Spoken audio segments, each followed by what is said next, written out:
সুন্দর দৃশ্যের জন্য চাই সহজ কৌশল, তাহলেই দৃশ্য আঁকানোর প্রসেসটা এক ধাপ এগিয়ে থাকে। প্রথমে আমরা আর্ট পেপারের মাঝে একটা মেজারমেন্ট দাগ দিয়ে নেব। দেখো আমরা হালকা হাতে মেজারমেন্ট দাগটা টেনে নিলাম। এরপরে নিচের অংশটা বড় রাখলাম এবং ওপরকার অংশটা ছোট রাখলাম। এখান থেকে আমরা এরপরে এই পর্যন্ত টেনে একটা শাপলা ফুলের বিল আঁকাবো।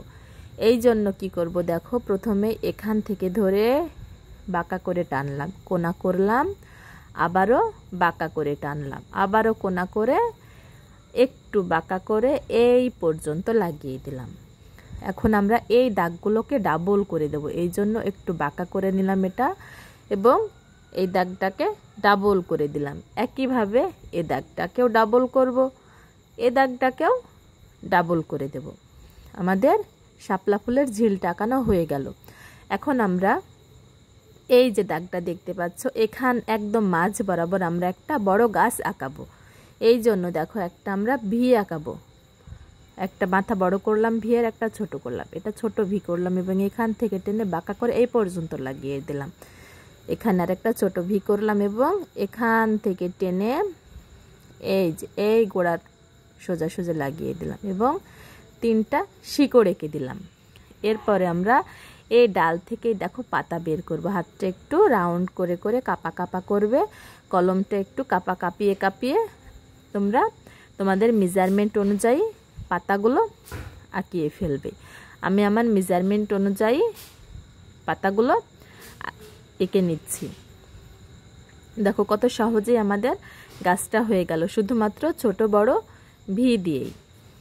আমরা আমাদের সমস্ত পাতাগুলো রাউন্ড করে করে এঁকে ফেললাম। এরপরে আমরা কি করব, দেখো এই যে কোনা দেখতে পাচ্ছ, এই কোনাতে আমরা ফুল গাছ আঁকাবো বা ঘাস আঁকাবো। দেখো চিকন চিকন করে ভি আঁকালাম এবং এই ভি থেকে এর মাথাতে রাউন্ড করে গোল করে করে তিনটা ফুল আঁকালাম এবং দাগ টেনে দিয়েই আমাদের ফুলের ঝোপ হয়ে গেল। এরপরে আমরা দেখো এই ফুল সোজাসুজি একটা বড় গাছ আঁকাবো। বড় গাছ আঁকানোর জন্য কি করব, দেখো এখান থেকে ধরে ওপর পর্যন্ত টেনে দিলাম টিক চিহ্ন আঁকানোর মতন এবং এখান থেকে ধরে একটা ছোট ভি আঁকালাম, আবারও এখান থেকে ধরে এই পর্যন্ত নিয়ে আসলাম, আবারও এখানে একটা ছোট ভি এঁকে দেব এবং আবারও এখান থেকে ধরে এই পর্যন্ত নিয়ে এসে গোড়াটা এঁকে দেব ওই গাছটার মতন করেই। এরপরে একইভাবে আমরা ওই গাছটার মতনই হাতটা একটু কাপা কাপা করব, কলমটা একটু কাপা কাপা করব এবং পাতাগুলো আঁকিয়ে ফেলবো। তোমাদের গাছের শেপ অনুযায়ী তোমরা পাতাগুলো এঁকে নেবে। দেখো আমি আমার সমস্ত পাতাগুলো আমার শেপ অনুযায়ী আঁকিয়ে নিয়েছি। এরপরে আমরা এই গাছের পিছনে আমরা কিছু ঘাস আঁকিয়ে দেবো। এই জন্য একইভাবে চিকন চিকন করে তোমরা ভি এঁকে নেবে, তাহলে ঘাস আঁকানো হয়ে যাবে। এরপরে দেখো এই যে মেজারমেন্ট দাগ দেখতে পাচ্ছ, এই মেজারমেন্ট দাগের একটু ওপরে আমরা একটা ইংরেজি লেটার এ এঁকে নিলাম এবং এর মাথায় থেকে সোজা দাগ টেনে নিচ বরাবর টেনে দিলাম এবং দুটো লাগিয়ে দিলাম। এটা ডাবল করে তিনটা খুঁটি বের করব দেখো এবং খুঁটিগুলো আমরা একে অপরের সাথে লাগিয়ে দেব।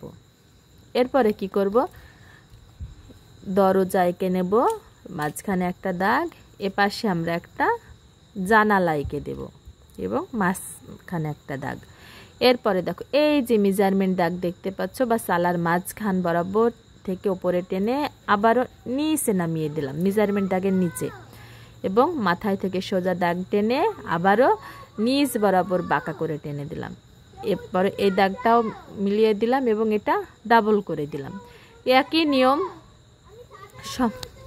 এবং ছোট ঘরটার মতনই আমরা আবারও এই ঘরটারও খুঁটি বের করব এবং সমস্ত খুঁটিগুলো একসাথে লাগিয়ে দেব। দেখো চিকন করে আমরা ধারিটাও এঁকে দিচ্ছি দুই ঘরের এবং ওই ঘরের মতনই আমরা জানালা এবং দরজা এঁকে দিলাম। আমাদের ঘর আঁকানো কমপ্লিট। এরপরে আমরা কি করব, এই ঘরের পিছনে একটা কলা গাছ আঁকাবো। রাউন্ড করে একটা দাগ টানলাম এবং মাথায় থেকে ধরে কোনা করে আবারও টেনে কোনা করে লাগিয়ে দিলাম।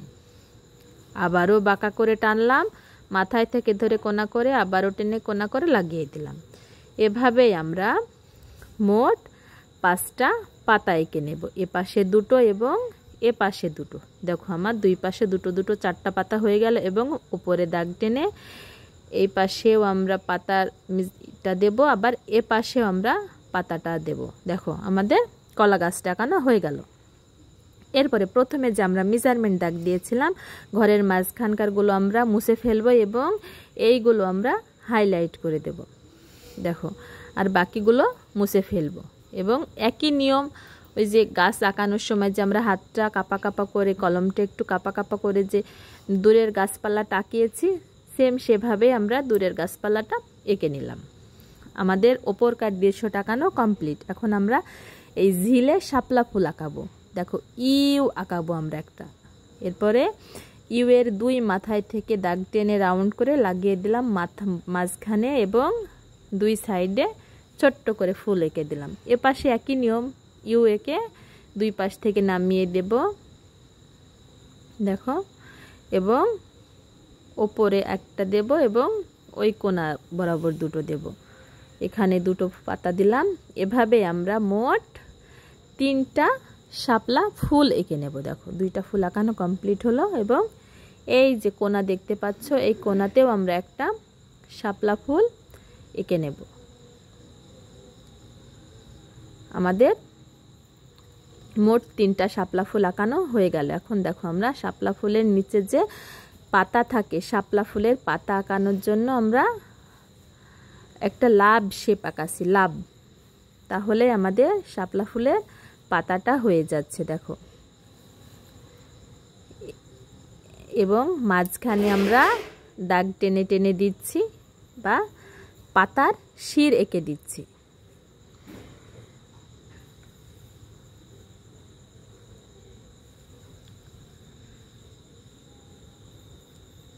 আমাদের দেখো সমস্ত পাতাগুলোই আঁকানো হয়ে গেল।